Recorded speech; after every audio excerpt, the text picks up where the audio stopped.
And welcome back to the Stacy Carter Coaches Show. I'm your host, Tom Taylor. Brand new show every Wednesday. Again, simply go to TomTaylorSports.com and check it out. We'll have it ready for you this week as always. And we'll be ready also for the Coffee County Red Raiders coming to town with the opening round of the TSSAA Class 6A playoffs. And, of course, we'll talk more about that coming up. But Coach Carter's here with us, obviously, and Coach, we talked about this last week and even in the pregame comments before the ball game about this going to be one for the ages, and, man, it was. What an electrifying football game that the Toppers won for the fourth straight time, 27-24. What an exciting night in Kingsport. What an exciting game, and, hats off to all the players, from Kingsport and from Johnson City. I mean, they got after each other, and I think they gave the fans everything they wanted. I think Dobyns-Bennett played real hard for Coach Clark, and I think our boys played hard for us. And they really went out and played hard for their cities and to represent what a great football game. What a great rivalry, great football game coming down to the wire like that. It could have went either way, and the kids really put it all out there. And I'm talking all the kids put it out there on that field. It was we're fortunate to come away with the win, and we're happy. But just to give credit to both programs and the both cities for going out at each other and just getting after each other and giving everybody a great football game to remember. And it was something else. It was indeed the 94th meeting. And of course, again, as we said, the Hilltoppers have now won 4 straight. Before we take a break, go into the highlight package. You take a kid like Justin Bedard, and what a gamer, because if my numbers are right, he has beat Dobyns-Bennett 3 times for being part of this. Is that correct? Yeah, he did, and he can take that with him the rest of his life. That's a big deal. Him, taking that, and since he's been here as a sophomore, he's won that. They've won that game 3 times, and it's a big deal. And he played great. I think he ran the ball well. He threw the ball well. He led our team well, and you had to have a good quarterback play to win those big games. And he stepped up in a big moment, and he played awesome. All kinds of things last Friday night. We'll show you the highlights package coming up after the break. We had interceptions, we had fumble recoveries, had great passes from both teams, great runs. Rogers kid from DB was just a workhorse, and of course, Sidesville got the big win or got the big pickups and big plays when we needed it, either passing or throwing the football. So it was a great night. Weather was perfect. Great crowd, 2 great bands. I mean, just really almost a kind of a storybook night again in Kingsport, and the Hilltoppers prevailed 27-24. Quick break. We'll come right back. We'll talk about it on the highlight package as you're watching the Stacy Carter Coaches Show. Trucks, trucks, trucks, and more trucks. At Champion Chevrolet on the Motor Mile in Johnson City, we have Silverado trucks everywhere with discounts up to $11,000 off MSRP on select Silverado All-Star Crew Cabs. 15 Spark, $10,995. 15 Sonic, $12,995. 15 Track, $17,995. 15 Equinox, $20,995. Shop us online 24/7, and don't forget our Saturday service hours. Champion Chevrolet on the Motor Mile in Johnson City, where they leave you asking, how do they do that? Whether lying on the beach, just working in your yard, or watching NASCAR racing this weekend in Bristol, your skin needs protection from the harmful effects of the sun. Blue Lizard Sunscreen delivers broad-spectrum SPF 30-plus protection that comes with smart bottle technology. Our bottle changes colors in the presence of UV rays, reminding you to cover up. It's the brand most recommended by pharmacists and dermatologists nationwide, plus it's made right here in the Tri-Cities. Blue Lizard Sunscreen, we've got you covered. Right? Leave that guy?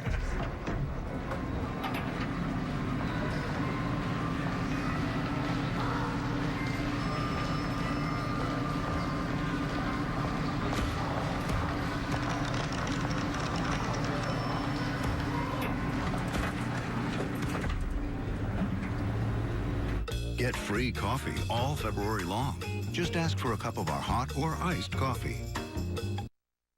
Welcome back to the Stacy Carter Coaches Show. I'm your host, Tom Taylor. Thanks again to Champion Chevrolet. Of course, Tim Copenhagen, those great folks. Also, Jeff Bedard and the great folks at Blue Lizard, and also Tim Birchfield and the gang at Chick-fil-A, our sponsors of the Stacy Carter Coaches Show. And, Coach, man, oh, man, we get that football in the first offensive set, and lickety-split, as they say back home, right down the field we went.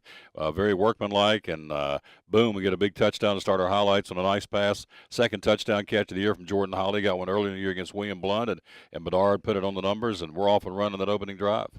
You know, it was a great drive. I mean, all the way together. We started out in our bunch set, and then we went to our 4 wide set, and we saw it in film. And on film against Jefferson County, we run.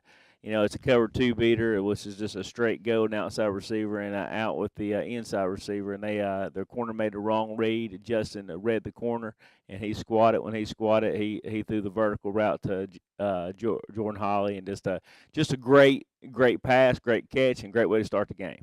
A 5-play, 70-yard drive took 1:31 right down the field. Justin's 12th touchdown pass of the season. Morlagan, who, of course, ends up being a big-time player in this game, again, gets that point after it starts out 7-0. DB comes right back down the field and ties it up on a Blake Rogers run, 7-7. Maupin gives him the go-ahead with a 1-yard plunge, all this in the first quarter. Into the first period, 14-7.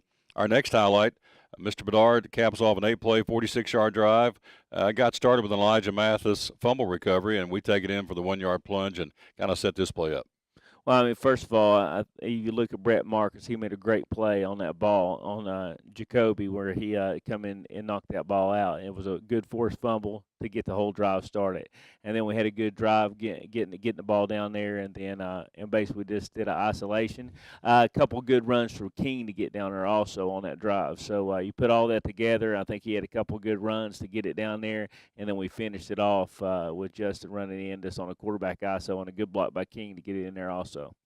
And so Brett Marcus, by the way, Coach kind of let the cat out of the bag, but we'll go ahead and say it. We'll say later in the show. But anytime's a good time to brag on your Kermit Tipton Foundation Defensive Player of the Game. Had 15 tackles the other night. Brett Marcus was our Player of the Game defensively, and he earned it. He was all over the place. All over the place, and has had a great year. And what a great kid! And I mean, it was a key play. That one right there was probably the key play of getting us back in.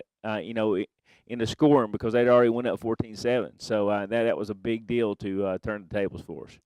So we go 14-14 later in the ball game. The highlight's not here, but let's talk about Bryson Tolley's interception. That was huge in the ball game too. Yeah, it was a huge play, a huge momentum play for us too to get that interception. So stopped them driving again. So again, it was a big play. He's had a great year. It was great to see him get that. And I mean, we had to have those big plays to win the game, and we made the plays when we had to. It was a gadget play or trick play, and of course Bryson was right there on the interception. And so again, a big INT for Bryson Tolley. We go back to the highlight package. 7:22 to go in the third quarter. King Russell, against his former teammates, gets his 5th touchdown of the season. Thought he ran really, really hard Friday night, and here's a touchdown from 3 yards out. Set this one up. Power play to the right, and I had good blocking on the right there, and he just took it and pushed his way in there, and he ran that ball pretty well from the pistol formation all night, and a lot of times he ran through a lot of tackles, ran through first contact, which we want the running backs to do, but I thought King had a big night and ran very physical all night long, and just had a great game for us. 15 carries, 66 yards again for King Russell. Again, as you're watching the Stacy Carter Coaches Show, comes out every Wednesday at noon. Just go to TomTaylorSports.com, and there we are. They get a field goal from Salyers into the third quarter, 21-17. They take the lead on a Rogers 25-yard run. Got to give this guy some props. Blake Rogers ran that ball hard all night long for Dobyns-Bennett. He definitely did. I mean, he's a great running back, great player, and he's a workhorse. And I hate I don't know the names, but their left tackle and tight end, played outstanding on that left side in that off tackle play. They double teamed our tackles out all night and played very, very, very well. And also Jacoby Thompson, blocked our outside linebacker all night too on that left side. So you got to give credit where credit's due, and those guys played their hearts out. You could tell it. It meant something to them, and then you got Big Blake running behind them. It really hurt us, and so they had a run and go on us. But the kids and Zach Kennedy out there stayed and kept fighting and made the plays when we had to. But they made it tough for us all night on that side. Also, as folks know, Costas Kalogris is out, and so in his absence, number 29, Riley Stevenson, I thought he played a nice game the other night. He had some big hits and some key. I mean, it's kind of tough to go in behind somebody like Costas who got hurt, and, of course, not with us on crutches. And I thought Riley, when he was in there, I thought he played well for us too. He definitely did. Now, he had a hard time because, he had a tight end and the tackle kind of getting movement on our guys, on our D tackles, and pushing us back a lot of times. And so it's hard for the linebacker to play behind that. So, but he hung in there. One thing I can say about our defense, they had us. They had a scheme on us. And we were getting blocked, too. I mean, that was more than anything. But they hung in there. They fought. And they kept fighting. And go ahead and give credit to Coach Clark and their bunch for having a good game plan and sticking with what they did. I thought they did good all night like that on offense. Defense, they showed us a whole different defense that we hadn't seen all year. And actually, I think it made Darryl Watson happy because it was if it was back to the old 3-3 stack they used to run, and it kind of threw a loop into things for us, and weren't ready for it, and it gave us some problems. But credit to our coaching staff as well. We found a way to the old adage, we bend, we didn't break, and so our defense made the stops when we had to, and of course we came out with a big win. Rogers puts them ahead 24-21, and then the man steps up, and when people up in the press box came up to me and said, "Is this last name really Moorlegan? He's the kicker." I said, "Yeah." He said, "Man, what a name. What a night for Adam Moorlegan." 30-yard field goal to tie this thing up and kind of set that play up for us. Well, we had a good drive, and I think the way we got down there is we ran a reverse to Elijah Mathis, and he had a big run. And then we got down there and had some penalties and stalled out, and really put ourselves in a bad situation. And Adam came in there and bailed us out. It's great to see what Adam done Friday night, especially after the way we started the first of the season, and come there to get those two big field goals, and it was just, it's big for him. It really is. It's big for his confidence, and it's just glad to see a good kid, finish well, and he definitely had a great night. Ties it up 24-24, then gets down to 2:17 to go in the football game, and again, he steps up and from the 28-yard line hammers home the game-winning field goal, 27-24. Set this one up for us. Well, to get down there, we had Justin had a big run. He had a big run. We run a pin and pull play off a jet sweep, and it wasn't how it was designed, but he broke a couple tackles and took it way down there. Again, we went down there and stalled out, and it's one of those things that we it was fourth down in a mile, and you kind of had to go with your percentages, what to do, and we were, it's a long field goal. That one was long, and we had, first of all, on both field goals, we had great blocking and a great snap and a great hold. And I think, nobody, didn't let the nerves get to them. They did the right thing because it's hard to get a good snap and a good hold, but we had both. And Jalen did a great job on the hold, got the ball down, and was able to kick a field goal. Barely made it, but it was good enough, and it was accurate, and it was great. It was great. So it was great for him, great for us. We'll take it, right? We'll take it. 27-24 the final on the barn burner. Our offensive player of the game, probably to no surprise to any of you watching, Adam Moorlegan. Again, point afters, and of course, let's talk about the touchbacks too. But he's point afters on the season now. He's 38 for 41.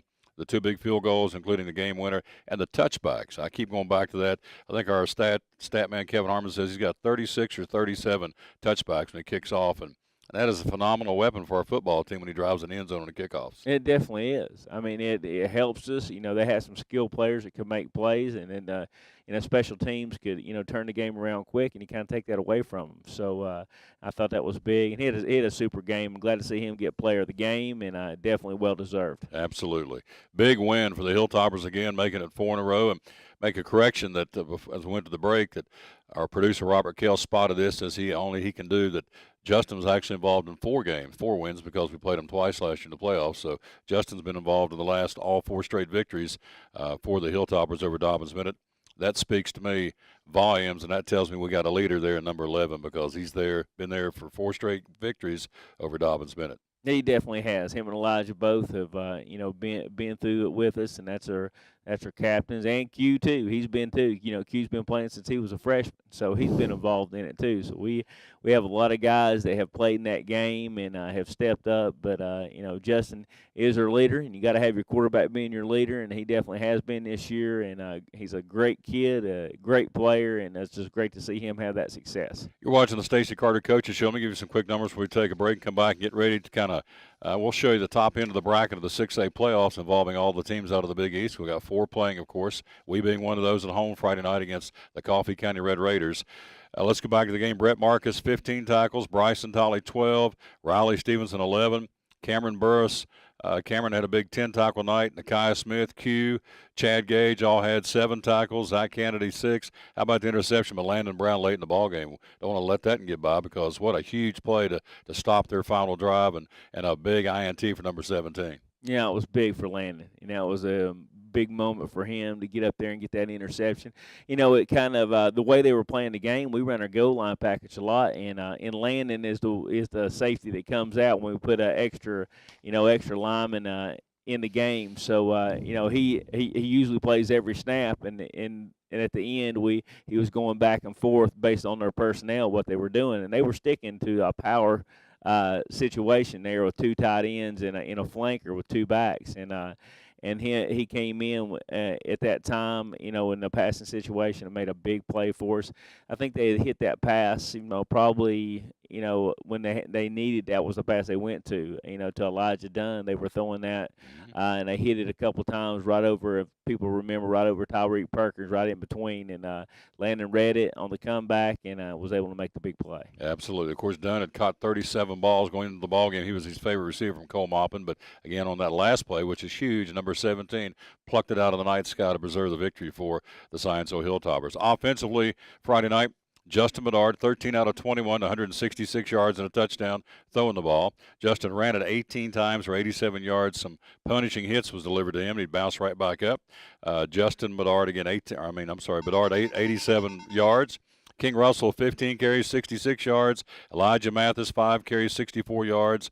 Receiving the football, Tyreek Perkins, coach, let's talk about him. 4 catches, 46 yards, a 19-yard pass play at one point. He and Jordan had big catches and big games receiving the football. They definitely, Tyreek's played well, and what a great player when he across the middle too.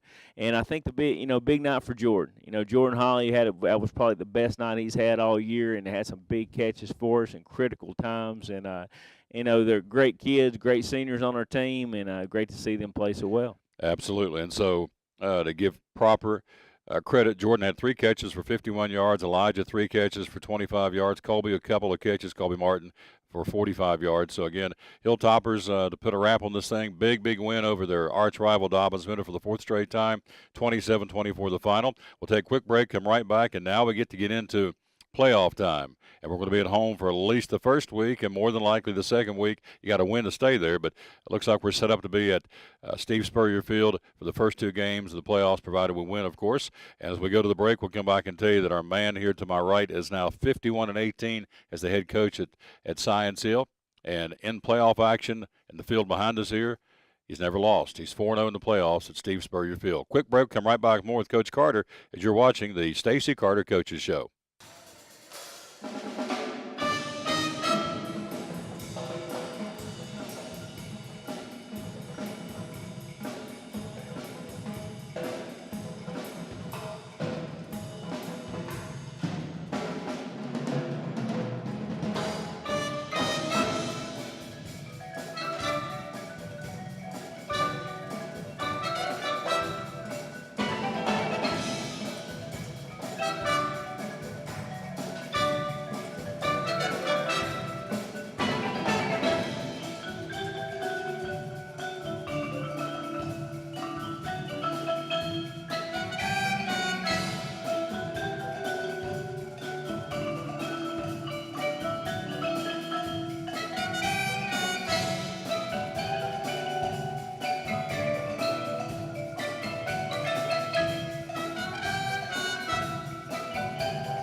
Discover the difference with Bracken Paving. Come on now, we can start today. We'll find a way to make it better. Pick up the pace and work together. Come on now. Call the professionals at Bracken for your next paving project. 423-323-8197. Discover the difference with Bracken Paving. Welcome back to the Stacy Carter Coaches Show. I'm your host, Tom Taylor. Every Wednesday at noon, it's there. Of course, all the previous shows are archived. Go back and check all the highlights all season long of exciting Science Hill Hilltopper football. Before we get into matters at hand this week against Coffee County, we'll run down the scoring. Coach, you got 12 different young men have scored for Science Hill. Elijah Mathis leads us scoring to 84 points. Justin's got 48. Adam, of course, Moore-Leggins got 47. Tyreek with 30. King Russell with 30. Nakia with 24, Nakia Smith, 18 points, Colby Martin, 12 from Jordan Holly, 6 points from Jalen Adams. Cameron Burris got that big rumbling touchdown he got, and then 2 points each on safeties by Bryson Tolley and Zach Kennedy. So my point of this is when Coffee County sits down and watches our film, they got to worry about 12 different young men that can score for Science Hill Hilltopper football. They definitely do, and I think that looks good for for a team. I think that you want to get everybody involved. You want to get everybody involved in the game, and we have a lot of people involved in offensively, and we got a lot of defensive scores there also, and are kicking. But it's good to get those many people involved. It's a team game, and we have to play as a team, and everybody has to get involved, and I think that's what we've done. Remind you, of course, all the playoff games start at 7 o'clock now rather than 7:30. So everything starts at 7. We'll go on air at 6:30, the pregame at TomTaylorSports.com, brought to you by Blue Lizard, and bring it to you again from Steve Spurrierfield, where Coach has never lost in a playoff game. He's 4-0. Let's take a look at the Class 6A state football playoffs involving the Big East and where we are. Of course, we will play Coffee County. We'll talk about that in just a second. Other teams out of the Big East, Maryville will be hosting Warren County. Hardin Valley will travel to Cookeville. You have the Bearden Bulldogs home to Siegel on Friday night. Dobyns-Bennett travels to Blackman. Jefferson County will be on the road at Smyrna. And Bradley Central, the Bears, play host to Riverdale. And the William Blount Governors will have the dubious task of heading out to Middle Tennessee and playing Murfreesboro, Oakland. So that's the teams involving the Big East Conference. And, Coach, we jump in and talk about Coffee County. They're 3-7. Of course, we're 8-2, and we'll be at home Friday night. And what's the tale of the tape that you've been able to find out so far about Coffee County? Well, first of all, they play in a very tough conference down there in the Rutherford County with, Riverdale in there, Blackman, Oakland, Smyrna, and everybody down there. They have players, and you look on the tape. Coffee County definitely has some players. Their quarterback, probably one of the fastest guys that we played. Him and the receiver, probably from Irwin, North Carolina, two fastest guys I've seen. I mean, he's probably a 4.4 guy, legitimately. He is that fast, and have a couple other skill players that can really move. So definitely has some talent, and they played Riverdale to a 21-20 game. So I guess that tells you a little something about them.